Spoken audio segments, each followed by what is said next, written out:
2, 3. Yo les voy a hablar sobre el síndrome metabólico. El síndrome metabólico es un conjunto de enfermedades, ya que en sí no es una enfermedad concreta. Muchas personas piensan que el síndrome metabólico se puede diagnosticar solamente siendo una enfermedad, y no es así, porque es un conjunto de varias patologías. En 1998, la Organización Mundial de la Salud definió como síndrome metabólico cualquier evidencia de resistencia a la insulina, ya sea una disminución del gen que codifica la proteína que es receptora de insulina en su genoma número 19, que hace que seamos resistentes a la insulina, y cuando menos 2 de 4 factores que ellos han descrito aquí, que es la hipertensión, la hiperlipidemia, obesidad y microalbuminuria. Ok, siguiente por favor. Otra descripción que se ha dado, ya que la otra es en 1998, ahora ya no son 4 criterios, sino son 5 criterios. El que cumpla 3 o más criterios de los que dicen las sociedades científicas para tratar el síndrome metabólico, ya uno lo contiene o ya tiene el síndrome metabólico, que es obesidad abdominal, circunferencia mayor a 102 en hombres y de 88 en mujeres, que es forma de manzana, una gordura en forma de manzana, porque es los adipocitos o la grasa que está en el abdomen nos hace resistentes a la insulina. La glucosa alterada, una glucosa en ayunas mayor de 110 miligramos sobre decilitro, es una glucosa que ya puede estar diciéndonos que hay que cambiar nuestro estilo de vida o algún tipo de cosas así, porque si no, si juntamos 3 de estas 5 que les estoy diciendo, como el HDL, tenemos bajo la lipoproteína del colesterol o producción aumentada de triglicéridos, que serían mayores a 150, y una presión arterial elevada mayor de 130 sistólica y de 80 diastólica de milímetros de mercurio, sería tener síndrome metabólico.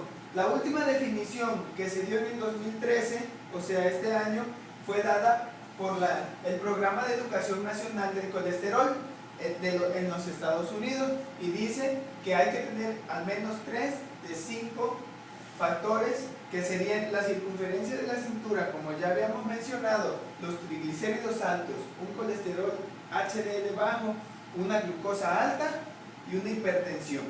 Siguiente por favor. La epidemiología. Ok, en el 2006 se hizo una encuesta y las personas adultas mayores de 40 años tenían en el rango del 50%, las personas tenían síndrome metabólico, y en el 2012 el ENSANUD, que es una organización que se dedica a hacer las encuestas y ese tipo de cosas, hizo un censo en la población, y ahora es casi igual, pero ha elevado un poco. La razón que preocupa es que ya no solamente son los adultos, sino también se incluyen a los niños y a los adolescentes que son obesos o con problemas de comida, de mala alimentación. Siguiente por favor. Los factores de riesgo. Como ya había dicho, el síndrome metabólico no es una enfermedad, sino un síndrome, así que tiene varios factores de riesgo que no se pueden definir solamente como si fuera síndrome metabólico. El principal factor es la obesidad, ya lo había dicho y lo vuelvo a repetir: gente gorda con gordura en forma de manzana, gente que no tiene actividades físicas, gente sedentaria que trabaja o que por gusto pasa sentado mucho tiempo frente al televisor o la computadora, la hipertensión arterial, el aumento de los niveles de azúcar, los triglicéridos altos, el envejecimiento y Como podemos ver, el envejecimiento ahora ya no es casi como un factor, porque también niños y adolescentes podrían tenerlo, pero personas grandes, mayores de edad, son más propensos a contraer síndrome metabólico. Los bajos niveles de la lipoproteína HDL, los genes, como les había comentado, el gen que codifica para la proteína receptora de insulina, que es deficiente y podemos tener resistencia a la insulina. Cambios hormonales, ya sea en las mujeres cuando pasan a la menopausia o los hombres a la andropausia, y la falta de ejercicio o el sedentarismo, como ya lo había comentado. Las pruebas y los análisis no son específicos del síndrome metabólico, sino de los factores que tenemos que reunir para poder tener este síndrome. Sería una presión arterial, hay que checarse la presión, si está mayor de 130 a 85 milímetros de mercurio, debemos de preocuparnos. Una glucosa en ayunas que sea superior a 100 miligramos sobre decilitro, tendríamos dos factores, y si cumplimos alguno de estos, como gordura, un perímetro de la cintura de 100 centímetros mayores en hombres y 88 centímetros en mujeres, ya tenemos tres cosas de las 5, así que habría que preocuparnos: el colesterol bajo y niveles de triglicéridos altos. Si tenemos 3, hay que preocuparnos, pero si tenemos 5, ya definitivamente es algo más preocupante y hay que tomar medidas fuertes. Adelante, por favor. Para un criterio de diagnóstico, como ya lo había dicho, hay que tener 3 o más factores para que un médico pueda decir: ok, tiene síndrome metabólico.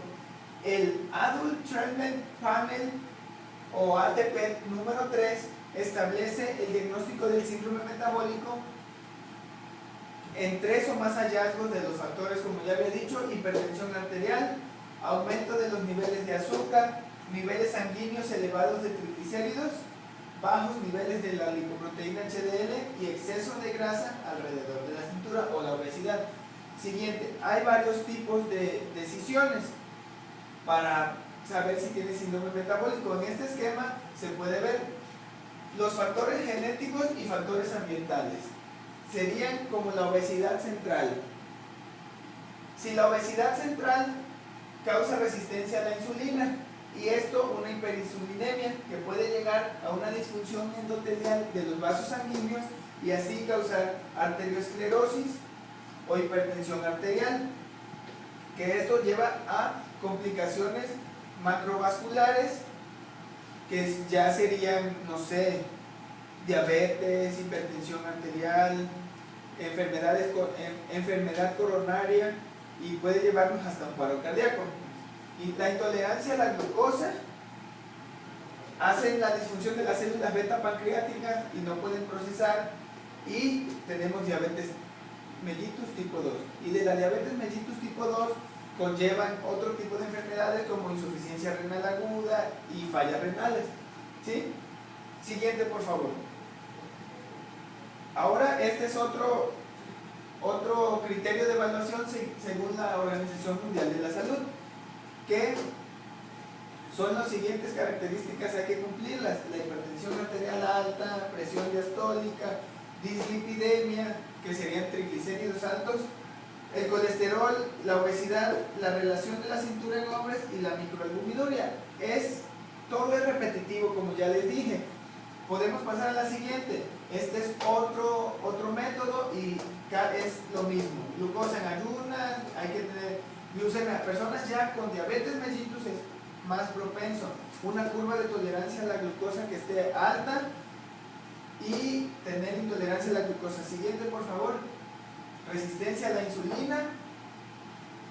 Y para ver la resistencia a la insulina hay una fórmula que hay que sacar la insulina en ayunas y se multiplica por la glucosa en ayunas y se divide entre 22.5, y eso nos da que la resistencia a la insulina, qué tipo de...